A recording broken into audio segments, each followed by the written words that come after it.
De regreso con mucho más de Mujeres en Todo en estos días especiales, días dedicados a la Virgen del Valle. 105 años se cumplen y les recuerdo que pues el equipo, parte del equipo de Globovisión va a cubrir toda esta festividad, 105 años de la coronación, de la canonización de la Virgencita. Así que bueno, vamos a tener la oportunidad. Vanessa García, pues compañera de labores acá en el canal, va a estar por allá, así que esos detalles los va a tener siempre presente a través de la pantalla de Globovisión. Vamos a entrar en materia y vamos a hablar de infertilidad masculina. Para eso nos acompaña en la mañana de hoy el doctor Gabriel Bastidas, urólogo, especialista en andrología, medicina reproductiva y sexualidad. Bienvenido, doctor. Un tema que por lo general no se habla mucho y a veces creemos que cuando en una pareja se presentan problemas de infertilidad, una pareja está buscando, no conciben y la primera que se somete a tratamiento es la mujer. Casi siempre se le adjudica esa responsabilidad a ella y no necesariamente es así. Poco hablamos de estos temas con respecto al hombre. Bienvenido, doctor, y para eso está usted acá, para hablarlo. Gracias, buenos días y agradecido por la invitación. Lo que acabas de decir es una cosa sumamente importante, ¿no? Porque hemos creído que el tema de la salud es un tema que corresponde a la mujer. Y hemos creído también, falsamente, que el tema de la reproducción es responsabilidad también de la mujer. Sin darnos cuenta que evidentemente la reproducción se da en el contexto de la pareja. Es por eso que hoy por hoy no hablamos de infertilidad femenina o infertilidad masculina, hablamos de infertilidad conyugal. Es decir, que un paciente es infértil con una mujer y no con otra. Es por eso que no podemos iniciar el estudio por separado de los miembros de la pareja. Las estadísticas reportan que al menos en el 50% de los casos de las parejas infértiles hay un factor masculino asociado. 50%. Al menos en un 50% de los casos. Es 50 y 50. Claro, es una cosa más o menos lógica de creer o de entender porque se aportan células de uno y del otro. Es decir, la mujer aporta el ovocito secundario y el hombre aporta el espermatozoide. Solo que antes sabíamos poco del espermatozoide, le dábamos poca importancia. También porque vino el advenimiento de las técnicas de reproducción asistida. Es decir, apareció en Italia aquel famoso doctor que inyectó el espermatozoide dentro del óvulo, creó la famosa técnica del ICSI, inyección intracitoplasmática del espermatozoide, y eso hizo que entonces el varón pasara a un segundo plano, porque parecía que todo lo podíamos hacer en la medida que inyectábamos el espermatozoide dentro del ovocito secundario. Pero luego nos hemos dado cuenta que no es así, es decir, que la calidad del espermatozoide, la calidad de su información genética trasciende las fronteras y repercute en las tasas de fertilización, de implantación, de recién nacido vivo en sano, vivo sano en casa, ¿no? Entonces hemos regresado y comenzado a estudiar el varón y nos hemos dado cuenta que en la medida que tenemos varones saludables, que tenemos calidad espermática adecuada, las tasas de éxito son mejores. ¿En cuánto tiempo una pareja puede corroborar que es infértil? ¿Cuánto tiempo una pareja se puede dar el lujo, digamos, entre comillas, de experimentar tranquilo sin ir al doctor el tiempo? ¿Con un año? Por proceso natural. Por proceso natural, sí, esa es una pregunta fundamental, porque fíjate que nosotros definimos infertilidad como aquella pareja que posterior a 12 meses de relaciones sexuales, sin el uso de ningún método anticonceptivo, evidentemente, con relaciones sexuales permanentes, no logra concebir. Entonces, esa pareja posterior a 12 meses debe buscar ayuda, porque luego entonces tenemos factores pronósticos que mejoran las tasas de fertilidad también. Y dentro de los factores pronósticos hablamos del tiempo de infertilidad, es decir, que las tasas van disminuyendo en la medida que el paciente o la pareja, en este caso, tenga mayor tiempo intentando buscar vida. Ahora, ya que toca el tema de la pareja, porque sí, sin duda alguna esto es de los dos, 50 y 50, por tener o nombrar una cifra o dar una cifra. En este caso es recomendable que la pareja, antes de su búsqueda, antes de unirse, ¿por qué no? Médicamente hablando, se hagan sus evaluaciones. Porque también se presentan después casos, rupturas, frustraciones, es tu culpa, problemas, no es la tuya, etcétera, etcétera. Eso muy poco se hace, pero eso es recomendable. Eso muy poco se hace en Venezuela. Incluso en el noviazgo. Claro, sí, porque depende de intereses. Por supuesto, pero eso poco se hace en Venezuela, pero la verdad es que en el mundo entero se hace. Es decir, los pacientes acuden a técnicas, fundamentalmente a consultas prematrimoniales. En esas consultas prematrimoniales hacemos estudios genéticos, hacemos estudios serológicos, o sea, vemos si ese paciente, si esa pareja te puede transmitir o no alguna enfermedad viral, por ejemplo, ¿no? Entonces hacemos estudios prematrimoniales, solo que en Venezuela no lo hacemos. Y de allí deriva la importancia de que tomemos en consideración discusiones estos temas, ¿no? Es fundamental que el varón entienda que tiene un rol importante en esto. Solo que evidentemente los varones tenemos un poco de miedo. Podemos conversar un poco incluso acerca de eso, de romper los tabúes dentro de los varones. Nosotros decimos dentro de nuestras redes sociales más bigotes, menos complejos, ¿no? Porque parece mentira, pero los varones guardamos una serie de complejos y entre esos, por ejemplo, asistir a la consulta urológica, ¿no? Totalmente. Pero es un miedo asistir a la consulta urológica del hombre. Y además no sé si es algo social. Y la manera de prevenir, sobre todo enfermedades a futuro, todos los especialistas que se sientan acá lo dicen, es acudiendo y haciéndose su chequeo anualmente, mínimo anualmente. Nosotros vamos a ir a una pausa, ya vamos a seguir conversando con nuestro invitado. No se mueven, pero la invitación desde ya, @Mujeres en Todo GB, para que hagan sus preguntas. Vamos a hablar de factores de riesgo y cuáles son las principales preocupaciones en una pareja a la hora de concebir. Ya venimos con más.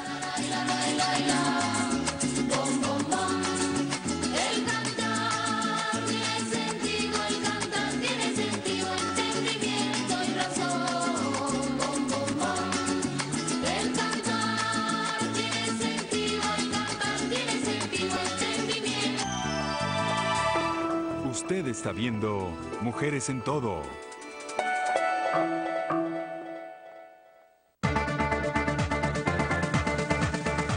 A través de la opinión de los invitados mantenemos el equilibrio informativo. Todo el que viene a criterio expone sus puntos de vista. Usted decide y se hace su propia opinión.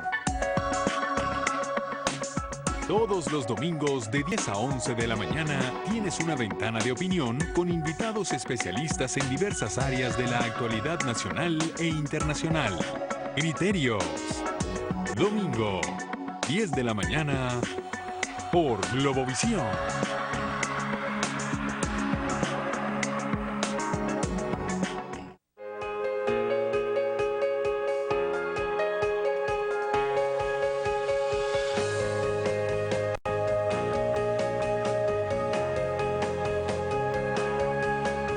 La Fontana, 35 años de experiencia deleitando tu paladar.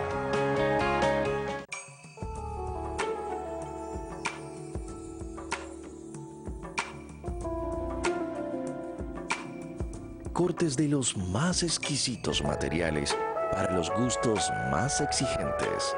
Granifuentes, grandes creaciones. Un suceso que impacta al país y al mundo es historia, es noticia. En la nueva temporada venimos con más noticias y más historia. Buscaremos detalles, indagaremos sobre estos sucesos y los situaremos en el escenario de la noticia. La actualidad del ayer en el noticiero más dinámico de la historia. Yo estuve allí. La búsqueda incesante de la reconstrucción de la historia con todos los pormenores de los hechos. Yo estuve allí en nueva temporada. Un espacio para vivir la historia como una gran aventura de la imaginación. Yo estuve allí. En un formato de 30 minutos, la historia llena de intensa actualidad. Y usted estará allí. Seguimos con Mujeres en Todo. Salió confiada a recorrer los mares y encontró un pez de fuerza muy ligera que rompe los anzuelos y revienta los guaranes. Y encontró un pez de fuerza muy ligera que rompe los anzuelos y revienta los guaranes. Como la costa es bonita, yo me vengo divirtiendo, pero me Y seguimos conversando en Mujeres en Todo con el doctor Gabriel Bastidas, urólogo, acerca de la infertilidad masculina. Estábamos hablando de ese miedo de los hombres, ¿no?, por asistir al urólogo o a cualquier especialidad realmente. Y ustedes realizaron un estudio, me estabas diciendo, fuera de cámara. Cuéntanos un poquito de qué trata. Es fundamental que hablemos de eso, ¿no? Porque el hombre debe superar sus propios miedos, ¿no? Fíjate que hicimos un trabajo de investigación en el cual agarramos agarramos 100 hombres puntualmente. A ellos les pedimos hacer un espermograma. Estos 100 hombres les dijimos al azar, a la mitad de ellos, que tenían un trastorno de fertilidad y que debían tomar una segunda muestra. El 50% de esa mitad, entonces luego tuvieron alguna disfunción sexual en la toma de la muestra, o tuvieron tuvieron eyaculación precoz o tuvieron disfunción eréctil. Esto demostró cómo los varones asociamos fertilidad con masculinidad. Es decir, los varones tenemos miedo a que nos digan que eres infértil porque estás perdiendo la masculinidad, ¿no? Pero una cosa no tiene nada que ver con la otra. En lo absoluto, no está asociado fertilidad con masculinidad, pero nuestros varones lo asumen, ¿no? Lo asocian. Incluso la abstinencia sexual la asocian mucho también con la fertilidad, o sea, hay tantos mitos, ¿no? Claro, entonces son los mitos, pero eso invade o eso imposibilita al hombre asistir a la consulta especializada, ¿no? De allí deriva, fíjate que con ese trabajo ganamos, Venezuela ganó el Congreso Mundial de Medicina Sexual, porque demostró de forma importante cómo los varones asociamos una cosa con la otra, ¿no? Según las consultas, pacientes que asisten y la experiencia que ustedes tienen como especialistas, ¿cuáles son los principales factores de riesgo de la infertilidad masculina hoy en día? Y me atrevo incluso a preguntar si la calidad de vida tiene algo que ver. Y ahí involucro el estrés, mala alimentación, hábitos pues que no son sanos, etcétera, etcétera. Tal cual. Fíjate que el mundo de la andrología revolucionó el tema de la fertilidad masculina, ¿no? Porque hasta hace muy poco se creía, o al menos el 50% de los pacientes eran de causa idiopática. Es decir, no lográbamos documentar una causa asociada a la infertilidad del varón. Hoy por hoy eso cambió, y cambió de forma drástica porque tenemos estudios importantes que nos permiten decirle al paciente la causa de su infertilidad es esta. Y muy probablemente haya algún oyente que diga, bueno, sí, eso es verdad. Yo tengo asistiendo 2, 3, 5 años a una consulta médica y nunca me han dicho cuál es la causa de mi infertilidad. Entonces, esto ha venido cambiando de forma importante. Hoy podemos estudiar incluso hasta el ADN, cómo se empaquetan las moléculas de ADN dentro del espermatozoide, con técnicas de laboratorio, además que tenemos disponibles en Venezuela, ¿no? Estudiamos una cosa que se llama la fragmentación del ADN espermático. Es decir, estudiamos cómo se empaqueta ese ADN y evidentemente eso va a repercutir luego en las tasas de fertilización, desarrollo embrionario, implantación.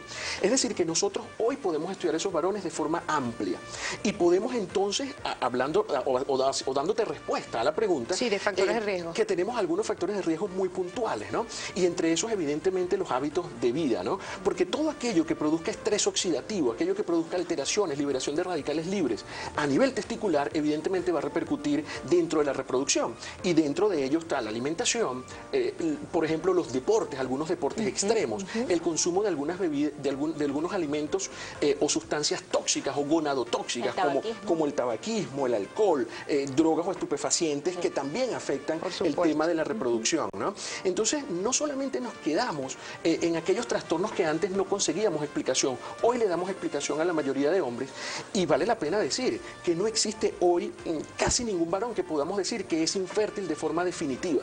Es decir, ese grupo de hombres quedó quedó reducido a un porcentaje muy bajo. Fíjate que hombres, por ejemplo, que no tengan espermatozoides, esos se llaman azospérmicos, es el hombre que no tiene espermatozoides al momento de eyacular.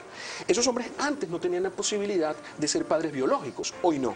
Hoy esos hombres los estudiamos, podemos extraer extraer los espermatozoides desde lugares muy puntuales, esos espermatozoides capacitarlos dentro del laboratorio e inyectarlos dentro de los ovocitos secundarios, hacer embriones y transferir embriones. Es decir, que esos pacientes que hasta hace 2, 5 años les decían usted no va a ser papá biológico, hoy los tenemos siendo padres biológicos. Todo evolucionó. Y en cifras importantísimas, ¿no? Porque las tasas de éxito cada día son mejores, además. Claro, así es. El factor genético cuenta un papel importante. Hijos de padres que hayan tenido problemas en cuanto a la fertilidad, ¿no necesariamente pueden tenerlos o sí?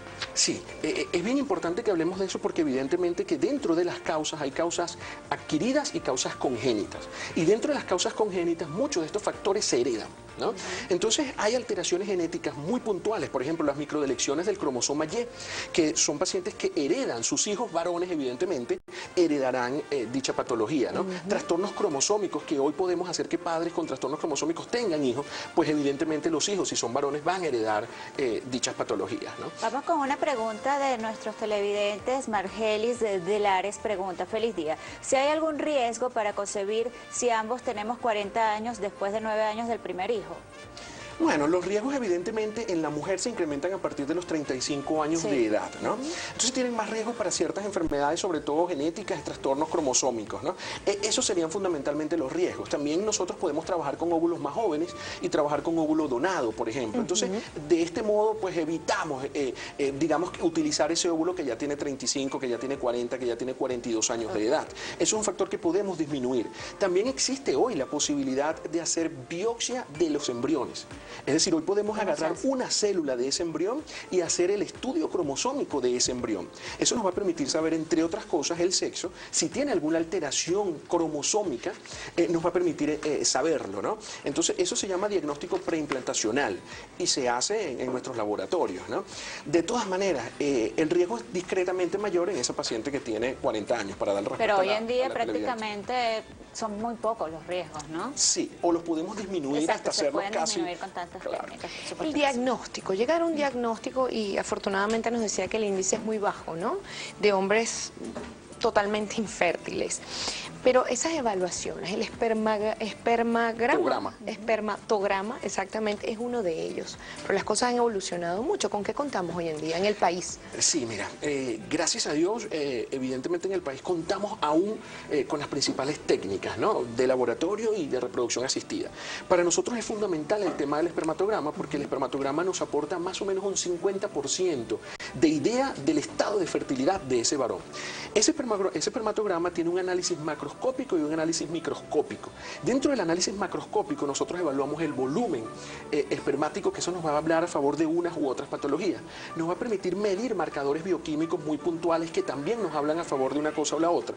Podemos medir celularidad y adicionalmente dentro del estudio microscópico como tal podemos evaluar la concentración espermática, que debe ser más de 20 millones por mililitro. Podemos evaluar la motilidad del espermatozoide, cómo se mueve ese espermatozoide, porque recuerda que el espermatozoide es una célula vector. Su función es transmitir, llevar la información genética del padre a enfrentarse o a encontrarse con el ovocito secundario y evidentemente dar origen a la nueva vida.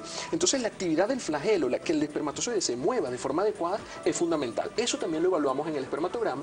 Y por último evaluamos la morfología, es decir, que ese espermatozoide luzca morfológicamente adecuado, ¿no? Evidentemente que esto luego sea relacionado con estudios más importantes, ¿no? Por ejemplo, la morfología, si la morfología está alterada, es porque ese espermatozoide tiene alteraciones en su información genética. Si ese espermatozoide, luego nosotros hicimos un trabajo de investigación, por ejemplo, donde relacionamos la motilidad con fragmentación del ADN espermático. Entonces, ¿qué demostramos? Que los espermatozoides que estaban fragmentados, que tenían el ADN dañado, eran menos móviles. Y esto como un mecanismo de protección para que no consiguiera el ovocito secundario y no se produzca un embarazo que no va a ir bien, ¿no? Entonces, fíjate cómo cada una de las cosas las podemos ir luego relacionando y dar explicación a ese hombre infértil. Pero en estos casos todo tiene una reversa. En este caso se puede tratar con tratamiento, se puede revertir. Sí. En este caso un esperma que esté alterado, con espermatozoides alterados, fraccionados, sin movimiento. Sí, fíjate que pacientes, incluso esos pacientes que te hablaba del azospérmico, esos pacientes hay que estudiarlos, porque muchos de ellos son hipogonadismos hipogonadotrópicos, ¿no? Entonces, esos los que no producen espermatozoides, esos pacientes les das estimulación hormonal y luego los ves con millones de espermatozoides en el semen, ¿no? Entonces tú dices, bueno, el paciente se va evidentemente feliz y le cambia la vida porque pasó de no tener espermatozoides a tener la posibilidad real de ser padre biológico. Entonces sí, todas estas técnicas permiten que estos procesos sean reversibles. Evidentemente que es fundamental que el hombre acuda en edades tempranas. Claro. No es lo mismo que yo puedo hacer, por ejemplo, con un varón a los 55 años que lo que puedo hacer con un varón a los 25 años. Y de aquí deriva una cosa que siempre comento y siempre le digo a mis estudiantes en la universidad. ¿Cuándo debe ir el varón a la consulta urológica? Por ejemplo, es un mito creer que la consulta debe iniciarse a los 40 años. No. El estudio de la próstata debe iniciarse a los 40 años, pero el varón debe asistir a la consulta una vez al año desde la pubertad. Y antes de la pubertad porque lo ha venido viendo el pediatra, luego el adolescentólogo y luego nosotros a partir del desarrollo de la pubertad, ¿no? O de la culminación de la pubertad. Entonces, evidentemente, yo puedo hacer muchas más cosas con ese varón en edades tempranas que en edades tardías. Hoy incluso nosotros ayer discutíamos dentro de un área académica, una investigación que acaba de aparecer, donde nosotros podemos incluso corregir alteraciones del ADN. ¿no? Entonces, reeditar esa información que tiene alteraciones del ADN y utilizar esos espermatozoides de forma correcta. Pero a temprana edad, ¿verdad? Pero a temprana edad. Claro, esto está en fase experimental, ¿no? Vale la pena que lo digamos, ¿no? Pero ya están comenzando a aparecer los papers con esta información. Es decir, que yo sí creo que el tema de la fertilidad masculina está en boga, está dando origen a mucha investigación y a solucionar los problemas de los varones. Fíjate que cada vez veo más en mi consulta los pacientes que vienen, doctor, es la última consulta que voy a hacer, porque tengo 10 años estudiándome y nunca he conseguido respuesta ni solución al problema. Y luego vienen y te envían las fotos, doctor, este es mi hijo, o así estoy, mi esposa embarazada. Es decir, que sí hay formas de ayudar a estos pacientes. Lo importante es que acudan a centros especializados. Lo importante es que se manejen en equipos multidisciplinarios. Nosotros en Cebalfes, que es donde yo trabajo, trabajamos con un equipo multidisciplinario e interdisciplinario. Es decir, hay un grupo de ginecólogos, urólogos, andrólogos, evidentemente gente de laboratorio, médicos internistas, endocrinólogos, que abordamos al paciente de forma integral, ¿no?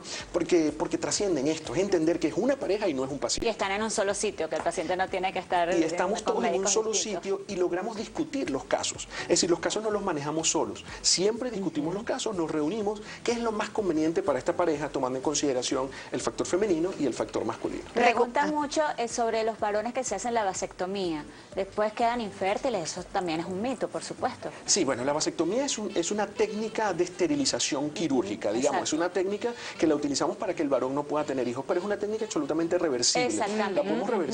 La podemos revertir. Algunas cifras reportan en el país, por ejemplo, cifras de 20%. Yo me formé en el exterior y regresé y las tasas de éxito son superiores al 90%, porque lo haces con microscopio, porque hemos cambiado las técnicas, ¿no? Entonces sí, la vasectomía es absolutamente reversible. También podemos utilizar espermatozoides aspirados del epidídimo si el paciente no quisiese hacer reversión de vasectomía y utilizarlo para técnicas de reproducción asistida, ¿no? Otra técnica. Otra posibilidad, Otra posibilidad, exactamente. Para ese Doctor, se nos acaba el tiempo, pero recomendaciones. ¿Qué tiene que decirle a esos caballeros que están escuchando de cualquier edad? Porque ya creo que eso quedó claro. No tiene que esperar a después de los 40 años para comenzar a asistir al urólogo. Mira, lo primero que debo decir es que debemos entender que la salud es un tema también que nos corresponde a los varones. La salud es una cosa que debemos abordar mientras, y como lo digo y como te lo decía antes, más bigotes menos complejos, ¿no? Hablemos de cosas de hombres, incluso en estos ambientes, en estos espacios, porque los varones necesitamos superar nuestros propios tabúes, ¿no? Nuestras propias limitaciones. Y en la medida que lo hacemos, evidentemente lo mejoramos, ¿no? Fíjate que las mujeres son fundamentales en el estudio del varón, porque son las mujeres las que están detrás del varón. Vamos al control, vamos a evaluarte. Claro, que sea en pareja. Sí. Individual al principio y por supuesto después en pareja. Ya nos tenemos que despedir.